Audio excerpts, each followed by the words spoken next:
Most people believe you need millions to start building wealth, but the truth hidden in Scripture says otherwise. Solomon, the wisest and wealthiest man in history, revealed that prosperity doesn't start with abundance, it starts with a seed. And today that seed could be as small as $1,000 in your hands. The question is, will you consume it or will you multiply it? Our culture tells you to chase money, to spend money, to make money fast. But what if that mindset is exactly why so many are broke and stressed? Solomon's hidden key flips the logic. Wisdom comes before wealth, and stewardship comes before success. This isn't just financial advice. It's a divine blueprint for freedom that banks, schools, and even churches rarely teach. Imagine this. $1,000 sitting in your account right now could either disappear with a few clicks at the mall or become the cornerstone of a business, an investment, and a legacy. Which path you choose reveals whether you're just surviving or stepping into God's design for prosperity. If you like our content, consider supporting our ministry through the link in the description. So buckle up, because in this message we're diving into Solomon's hidden key to wealth and prosperity. And once you see it, you'll never look at money the same way again. The $1,000 test. Why small seeds birth great harvests? It may sound almost too simple. Start with $1,000. Yet in God's economy, it's never about the amount. It's about the principle of the seed. Jesus himself said in Matthew 13:31-32 that the kingdom is like a mustard seed, small, but when planted, it grows into the largest tree. That $1,000 isn't just money. It's a test of stewardship. What you do with a small amount reveals how you'll handle greater blessings. Solomon understood that wealth never begins with abundance, but with wise handling of small beginnings. Ecclesiastes 11:6 urges us to sow in the morning and evening, never withholding the hand, for we don't know which seed will prosper. With $1,000, one can test this very principle. Will it be squandered on fleeting pleasures, or will it be planted into fertile ground that has potential to multiply? The choice is a spiritual mirror. Consider this in practical terms. $1,000 in a savings account may yield a mere trickle, but placed into a well-chosen stock index fund, it can compound steadily. Likewise, invested in a micro-business, it can provide cash flow and teach discipline. Solomon didn't become wealthy overnight. He multiplied step by step, turning resources into streams. That's why Proverbs 13:11 reminds us, dishonest money dwindles away, but whoever gathers money little by little makes it grow. But let's be honest, $1,000 can also disappear faster than a paycheck at the mall. The real question is whether we see it as seed or as bread. Bread is eaten once, but seed, when planted, returns again and again. This is why the first $1,000 is so critical. It is not about the luxury it can buy, but about the discipline it can build. Many people cry out for financial breakthrough, yet they fail the $1,000 test because they never planted. Think about the farmer. He doesn't sit on his seeds hoping they'll magically multiply in the barn. He releases them into the soil, trusting the process God designed. The same applies here. $1,000 placed under divine principles can open doors far beyond its numerical value. Imagine sowing it into learning, buying books like The Intelligent Investor or Business Secrets from the Bible. Knowledge that multiplies wisdom, and wisdom multiplies money. And here's the catch. How you steward that initial seed sets the tone for the rest of your financial life. It's not about luck or chance, it's about aligning action with God's design. Solomon proved that small, faithful beginnings invite heaven's multiplication. And once you pass this first test, you're ready for the next dimension, understanding why wisdom always precedes wealth. Solomon's principle of wisdom before wealth. Knowledge first, money second. When Solomon asked God for wisdom instead of riches, he revealed a principle most people overlook. Knowledge is the foundation upon which lasting money is built. In 1 Kings 3:11-12, God granted him wisdom, and as a result, wealth followed. The order matters. Too many people chase after money without understanding, and it slips away. But wisdom makes money stay, multiply, and serve a greater purpose. Think of it this way.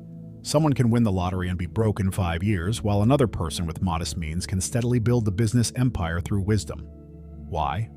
Because wisdom guides decision-making, and decision-making shapes destiny. Solomon knew that wisdom protects against greed, foolish ventures, and emotional decisions. That's why Proverbs 16:16 declares, "How much better to get wisdom than gold, to get insight rather than silver." In practical terms, using your $1,000 without wisdom is like driving a car blindfolded. You may move, but disaster is guaranteed. Wisdom tells you to study, before you invest, to seek counsel before you commit, and to understand risk before you dive. Imagine taking that $1,000 and using part of it for financial education, courses, mentorships, or books. That knowledge can return tenfold by preventing costly mistakes in business or investments. Look at modern markets, real estate, stocks, or even starting a small online store. Without wisdom, a person may buy at the wrong time, ignore hidden fees, or mismanage cash flow. But with wisdom, those same opportunities can flourish. Solomon built trade routes, alliances, and structures that sustained wealth for generations. He didn't just make money, he created systems. That's the fruit of wisdom. We can't ignore the spiritual layer. James 1:5 reminds us that God gives wisdom generously to all who ask. So before using money, the believer should ask, Lord, what is the wise step here? That prayer aligns decisions with divine strategy, saving years of frustration. It transforms money from a source of anxiety into a tool for kingdom impact. Wisdom doesn't remove risk, but it manages it under God's covering. And here's the deeper truth. Once wisdom becomes the compass, money ceases to be the master. It becomes the servant. Solomon didn't pray for money because he knew money is a byproduct of wisdom. If the first test was about stewarding $1,000 as seed, the second test is about gaining wisdom to guide where that seed should be planted. And once wisdom is in place, the next natural step is turning money into business that multiplies. From money to business. Turning seeds into systems that multiply. Money on its own is static. It just sits there until someone gives it purpose. Business is the system that transforms money into motion. Solomon mastered this. He didn't simply collect gold and silver. He organized trade, imports, and exports that multiplied his resources continually. Proverbs 31 describes a virtuous woman who buys a field, plants a vineyard, and reinvests her earnings. That's business. Turning seeds into cycles of growth. Think about this. $1,000 can vanish on a shopping spree, or it can launch a small online business selling products, offering services, or building digital content. With platforms like Shopify or Amazon, small capital can become recurring cash flow. The principle is simple. Don't just make money, put it to work. Ecclesiastes 11:2 even hints at diversification, encouraging multiple streams so one venture sustains another. Solomon's approach was deeply strategic. He created alliances with Tyre, importing cedar and exporting goods, creating constant flow. In today's terms, that's building partnerships, supply chains, and collaborations that expand influence. A business magnifies the power of money because it introduces scale. One person's effort becomes multiplied through systems, employees, and technology. This is why wise entrepreneurs seek leverage, not just labor, but systems that replicate income. But here's the catch. Many confuse having money with building a business. They believe saving is enough. Saving is good, but it never outpaces inflation or creates impact. Business, on the other hand, multiplies money by solving problems. When you sell bread, consult online, or even create digital courses, you're not just making money, you're adding value. And value is the soil where wealth takes root and expands. Scripture backs this mindset. In Luke 19, Jesus tells the parable of the minas. The servant who multiplied his money was rewarded with authority over cities. Notice, multiplication through business activity unlocks greater responsibility. God ties financial stewardship to influence. That means every $1,000 invested wisely is not just about profit, but about training your hands for larger assignments in life and kingdom impact. And here's the pivot. Once money begins to flow through business, the temptation is to expect instant results. But Solomon understood another law that protects this process: the law of diligence and patience. Because money planted in business takes time to grow, and only those who wait faithfully will see the true harvest. The law of diligence and patience, how time protects and multiplies your money. One of Solomon's greatest secrets wasn't just wisdom, it was patience. In Proverbs 21:5, he declares, "The plans of the diligent lead surely to abundance, but everyone who is hasty comes only to poverty." Money grows in silence when given time. Business, investments, even skills require consistent effort. Too many people plant $1,000 today and expect $10,000 tomorrow. But God's design is seed time and harvest, not seed and magic. Diligence is the discipline of showing up daily, even when results are invisible. Farmers water fields long before sprouts appear, trusting the process. The same applies to money and business. An investor in an S&P 500 index fund, for example, doesn't check every tick of the stock chart. He trusts compound interest to do its work over years. Solomon built his empire not overnight, but through decades of structured growth. Patience protects money from impulsive decisions. Consider the crypto hype cycles. Many rushed in seeking quick profit and lost fortunes overnight. Compare that to Warren Buffett's philosophy. The stock market is a device for transferring money from the impatient to the patient.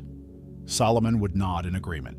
He knew that wealth without patience collapses because it lacks roots. Time acts as both shield and multiplier for your money. Diligence is also about hard, consistent work. Solomon supervised massive building projects, the temple, his palace, and trade networks. Each required years of planning, management, and steady execution. For the modern believer, diligence may look like reinvesting business profits instead of consuming them, or continuing to tithe and save faithfully, even when growth seems slow. That rhythm builds spiritual and financial resilience. Patience also teaches humility. We cannot control the seasons, but we can control preparation. Ecclesiastes 3:1 says there is a time for everything, including a time to plant and a time to reap. Rushing violates divine order, but steady diligence aligns us with it.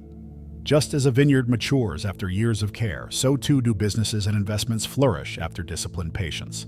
The wait is not wasted. It's building unseen strength. And here's the bridge.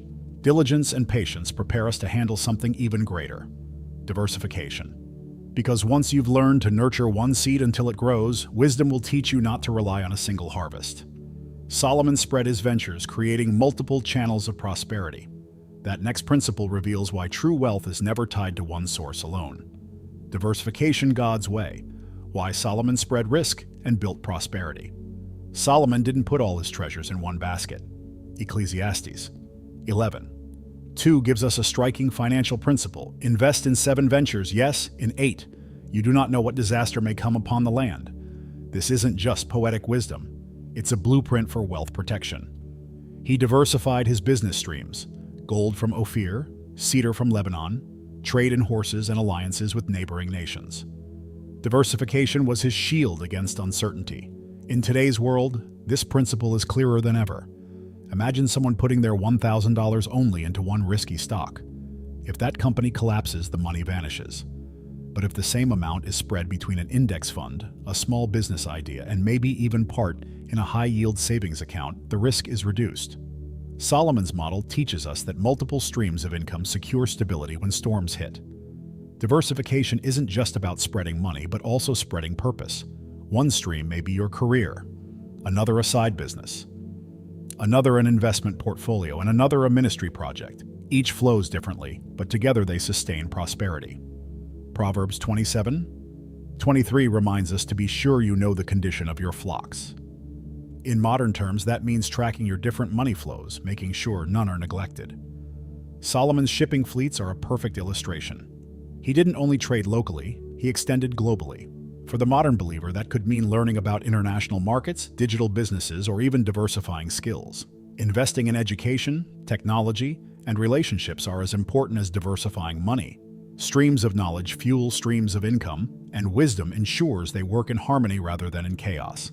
The trap many fall into is overconfidence, believing one successful venture will last forever. History proves otherwise. Companies collapse, economies shift, and markets crash. But diversification acts as a spiritual and financial safety net. It doesn't mean fear-driven scattering, but wise allocation under God's guidance. When one field faces drought, another still produces grain. Solomon's prosperity endured because he prepared for uncertainties. And here's the next layer. Diversification ensures wealth, but it also raises the question: what is the ultimate purpose of these streams? Money can be multiplied, but if it lacks meaning, it becomes empty. That leads us into the higher dimension Solomon never ignored, the spiritual side of wealth. Because money without eternal alignment loses its true power. The spiritual dimension of wealth, aligning money with purpose and eternal values. Solomon's fortune was vast, but what made it truly remarkable was his understanding that money alone could never satisfy. Ecclesiastes 5:10 says it plainly: whoever loves money never has enough. Whoever loves wealth is never satisfied with their income. This is why he tied money to purpose. Wealth was a tool, not a god. Without that alignment, money becomes a trap, leaving people empty even while their bank accounts overflow. The spiritual dimension of wealth teaches that money must serve something higher. Solomon built the temple not for profit, but for God's glory. That act turned financial resources into eternal impact. For us, the same principle applies. If a person uses money only to consume, it dies with them. But if money is invested into people, ministries, and kingdom projects, it multiplies into eternity. That's real prosperity. In practical terms, this means making money decisions that align with values, supporting ethical businesses, giving to causes that reflect God's heart, and running a business with integrity are all ways to live this principle. In a world where corruption and greed dominate markets, choosing honesty can look costly. Yet Proverbs 10:22 assures us, "The blessing of the Lord brings wealth, without painful toil for it." God prospers what aligns with His will. The spiritual lens also reframes setbacks. Losing money in a failed business or investment isn't always destruction, it can be redirection. Solomon observed in Proverbs 24:16 that though the righteous fall 7 times, they rise again. Failure becomes a teacher when money is not idolized. When money serves purpose, even loss has meaning, shaping character and wisdom for the next opportunity. It's also about stewardship. Psalm 24:1 reminds us, "The earth is the Lord's, and everything in it." That means money is never fully ours. It's God's resource entrusted to us. This truth shifts our posture. Instead of asking, "How much money can I make?" the question becomes, "How can I manage this money for God's glory?" That shift removes pressure and adds peace, because the weight of ownership is on Him. And here's the unspoken link. When money is aligned with eternal values, it no longer ends with you. It overflows, touching children, grandchildren, and generations to come. That leads directly to the final key Solomon left us: wealth that outlives you. Legacy that speaks when your voice is gone. Legacy and generational wealth. Building what outlives you. Solomon's wealth wasn't just about his own lifetime, it created a foundation for generations. Proverbs 13:22 captures this truth. A good man leaves an inheritance to his children's children. Notice it doesn't say just children, but children's children. Legacy is about thinking beyond today's comfort and building structures that sustain tomorrow's destiny. Wealth without legacy evaporates. Legacy turns money into a generational blessing. Generational wealth isn't only financial, it's also wisdom, discipline, and spiritual values. Imagine leaving your children millions, but no knowledge of stewardship. They'll waste it quickly. But if you leave them principles, habits, and faith, even small amounts can multiply into abundance. Solomon left not just treasures, but proverbs, wisdom literature that still guides lives thousands of years later. That's the power of generational investment. In modern terms, this might mean creating trusts, buying real estate, or investing in businesses that outlive you. But it also means writing books, mentoring others, and establishing charitable foundations. Money fades, but systems and values endure. For example, a person who teaches their children how to manage $100 wisely has given them a gift more powerful than handing them $1,000 without guidance.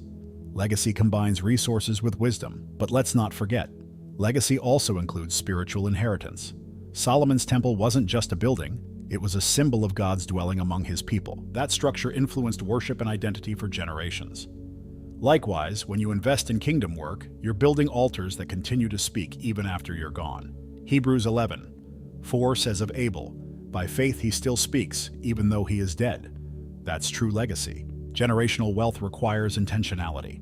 It doesn't happen by accident. Just as Solomon designed trade routes and built archives of wisdom, we must plan today for tomorrow's heirs. That may mean drafting wills, setting up succession plans, or teaching children entrepreneurship early. Every decision you make with money and business now is a seed for your descendants' future. Neglect legacy, and wealth dies with you.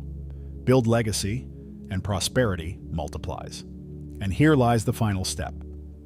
After all principles, small seeds, wisdom, business, patience, diversification, and alignment, what truly seals them is prayer. Because without God's blessing, even the strongest structures can crumble.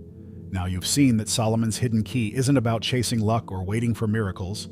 It's about planting wisely, multiplying faithfully, and aligning money with God's purpose.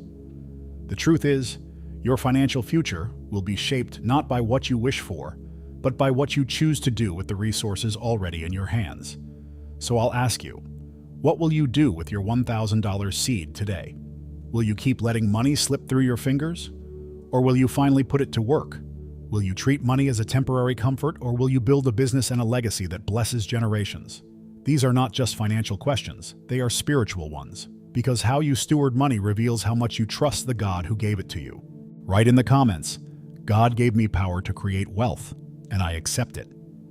And watch how this powerful declaration begins to shift the course of your business and your finances from this day forward. If this message touched you, consider supporting our ministry through the link in the description. And don't forget, subscribe to the channel, activate the notifications, and keep learning with us how to build wealth that honors God and leaves a legacy.